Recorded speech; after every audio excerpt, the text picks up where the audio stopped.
दोस्तों, एक लिस्ट मेरे हाथ में है। ये लिस्ट उन दिग्गज नेताओं की है जिनके घर पर लंबी लंबी कतारें हुआ करती थी लोगों की। लोग इनसे मिलने के लिए तरसते थे, लेकिन आज हालत ये है कि ये लोग लोगों से मिलने के लिए तरसते हैं। वाकई में भारतीय जनता पार्टी ने इन नेताओं को साइडलाइन किया है, तो साइडलाइन इस कदर का किया है कि इनका करियर ही पूरी तरीके से खत्म हो चुका है। ये कह सकते हैं हम कि भारतीय जनता पार्टी ने एक नई पीढ़ी लॉन्च की है, राजनीति वाली नई पीढ़ी। उस नई पीढ़ी में मुख्यमंत्री डॉक्टर मोहन यादव है, हेमंत खंडेलवाल जैसे नए नवेले नेता है। ये संगठन में काफी लंबे समय से काम करने वाले नेता हैं। मुख्यमंत्री डॉक्टर मोहन यादव भी छात्र संघ की राजनीति से उठे हैं और आज जाकर वो मुख्यमंत्री बने। हेमंत खंडेलवाल भी काफी लंबे समय से संगठन में सेवा दे रहे हैं, लेकिन आज जाकर वो प्रदेश अध्यक्ष बने हैं। लेकिन राजनीति में कहते हैं ना कि कई सारे दिग्गज जिनके एक इशारे पर मध्य प्रदेश की राजनीति इधर से उधर होने का मादा रखती थी, आज उन दिग्गजों से मिलने के लिए कोई नहीं जाता है। वो दिग्गज के बंगले जो है ऐसे के ऐसे ही खाली पड़े रहते हैं।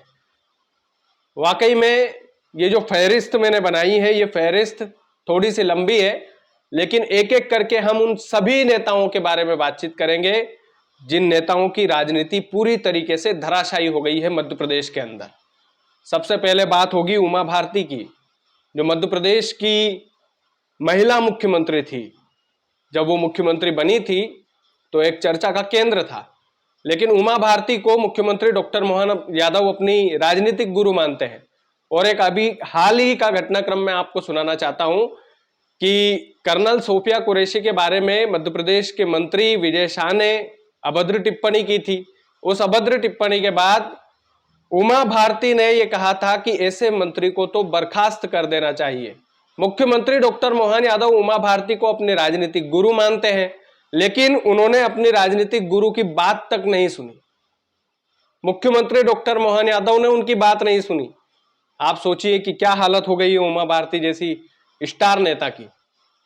आप जाओगे कभी भोपाल जाओ तो बंगले के सामने आप देखना, बिल्कुल हालत खराब है।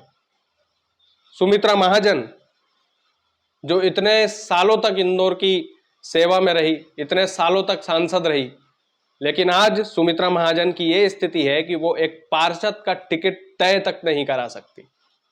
यह सच है और कड़वा सच है दोस्तों।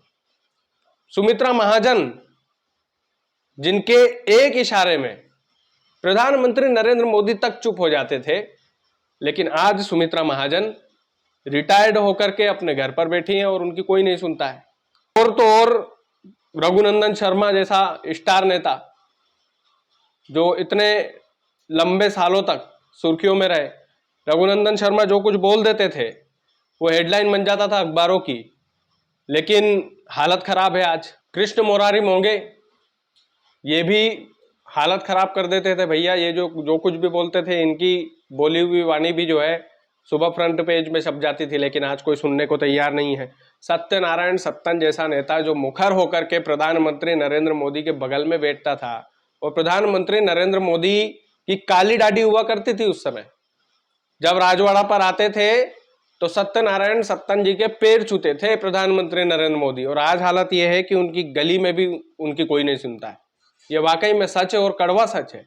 सत्तन दादा अपनी वाणी के महान कवि के रूप में आज जाने जाते हैं, लेकिन कभी ये नेता भी हुआ करते थे, विधायक भी हुआ करते थे, लेकिन आज की राजनीति इनकी खत्म हो चुकी है। विक्रम वर्मा को देख लीजिए आप, विक्रम वर्मा भी इसी फहरिस्त में है। नरोत्तम मिश्रा जो तो अभी काफी चर्चा में है, उनकी रील काफी चल रही है, इमोशनल वाली रील, लेकिन नरोत्तम मिश्रा जो है वो वाकई में अपने घर का शिकार हुए हैं। वो खुद स्वीकार करते हैं इस बात को कि शायद मैं ज्यादा घमंड में आ गया था, इस वजह से जनता ने मुझे नकार दिया। और नकारा तो इस कदर नकारा कि भैया नरोत्तम मिश्रा जो क्रीम पाउडर लगाकर रोज प्रेस कॉन्फ्रेंस किया करते थे, वो जो कुछ भी बोलते थे वो मध्य प्रदेश के अंदर, मध्य प्रदेश के भीतर लागू हो जाता था।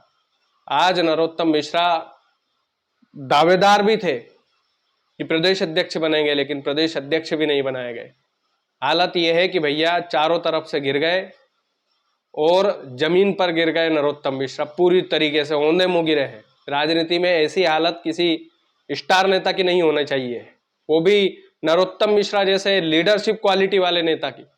लेकिन उनकी लीडरशिप क्वालिटी ही शायद उनके लिए एक तरीके से बुरा सबब बनी है, और नरोत्तम मिश्रा आज पूरी तरीके से दरकिनार कर दिए गए, पूरी तरीके से हटा दिए गए।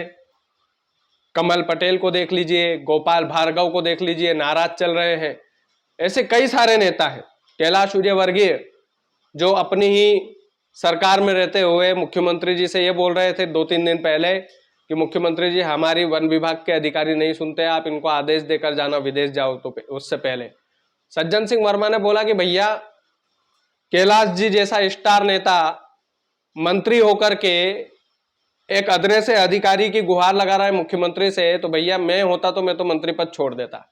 हालांकि सज्जन सिंह वर्मा और कैलाश विजयवर्गीय दोनों एक दूसरे के मित्र भी हैं और दोनों एक दूसरे के राजनीतिक प्रतिद्वंदी भी हैं और अच्छे खासे कटाक्ष करते हैं, लेकिन सज्जन सिंह वर्मा की बात में दम तो है कि भैया इतना तो कर लेते, इतना तो बनता था कि एक मंत्री होते हुए यदि कोई अदना सा अधिकारी आपकी नहीं सुन रहा है तो फिर मंत्री पद छोड़ दीजिए, विधायक बनकर घूमो, ऐसा बोल रहे थे सज्जन सिंह। तो कैलाश विजयवर्गीय साहब की भी अभी वही हालत है। नरेंद्र सिंह तोमर, ये आने वाले समय में इनकी भी नरोत्तम मिश्रा जैसी हालत होनी है, बिल्कुल होनी है। शिवराज सिंह चौहान भले ही आज देश के कृषि मंत्री बन गए हो, लेकिन मध्य प्रदेश की राजनीति से पूरी तरीके से उनका पत्ता साफ कर दिया गया। जिन ज्योतिरादित्य सिंधिया ने मध्य प्रदेश की राजनीति का एक इतिहास लिखा था, सरकार पलट दी थी रातों रात, उन ज्योतिरादित्य सिंधिया को भी मध्य प्रदेश की राजनीति से बिल्कुल काट दिया गया है। और ये जो बड़े बड़े नेता हैं जिनकी मध्य प्रदेश में खूब चलती थी, ज्योतिरादित्य सिंधिया, शिवराज सिंह चौहान, इनको केंद्र में ले गए ये लोग। और केंद्र में ले जाने का एक सीधा सा मतलब है कि ये केंद्र की राजनीति यदि करेंगे तो मध्य प्रदेश की राजनीति में उतना ध्यान दे नहीं पाएंगे, और उतना ध्यान दे नहीं पाएंगे तो फिर एक नई लॉबी तैयार होगी, और नई लॉबी तैयार हो चुकी है। मुख्यमंत्री डॉक्टर मोहन यादव प्रदेश के मुखिया बन चुके हैं, उनके नेतृत्व में नई पार्टी का बिल्कुल गठन हो रहा है। नई पार्टी का गठन करने की जरूरत तो कांग्रेस को थी, लेकिन वो बीजेपी ने कर डाली। लोगों के मन में एक भावना जगा दी, कार्यकर्ताओं के मन में एक जोश जगा दिया कि भैया किसी दिन उठा करके मैं भी कुछ भी बनाया जा सकता हूं। ये भावना होती। इन तमाम सारे नेताओं की चर्चा आज इसलिए है क्योंकि इन नेताओं के बगैर मध्य प्रदेश की राजनीति का पत्ता तक नहीं हिलता था। और आज ये हालत है कि इन नेताओं के नाराजगी से पार्टी को कोई फर्क नहीं पड़ रहा है। इन नेताओं को साइडलाइन किया गया तो भी पार्टी को कोई फर्क नहीं पड़ रहा है। इन नेताओं को जिम्मेदारी थी, वो जिम्मेदारी छीनी गई। गोपाल भार्गव जैसे नेता का मंत्री पद छीन लिया गया। आप सोचिए, कैलाश विजयवर्गीय जैसे मुख्यमंत्री बनने लायक नेता को आपने मंत्री बना करके रख दिया। तो ये जो राजनीति का मोड़ है, ये तो डिमोशन वाला मोड़ है, और ये डिमोशन वाला मोड़ कहीं ना कहीं नेताओं को डिमोटिवेट भी करेगा। और इन नेताओं की चर्चा खूब गली कुचाले में हो रही है, और होना भी चाहिए कि मध्य प्रदेश की राजनीति अब किस तरफ जा रही है।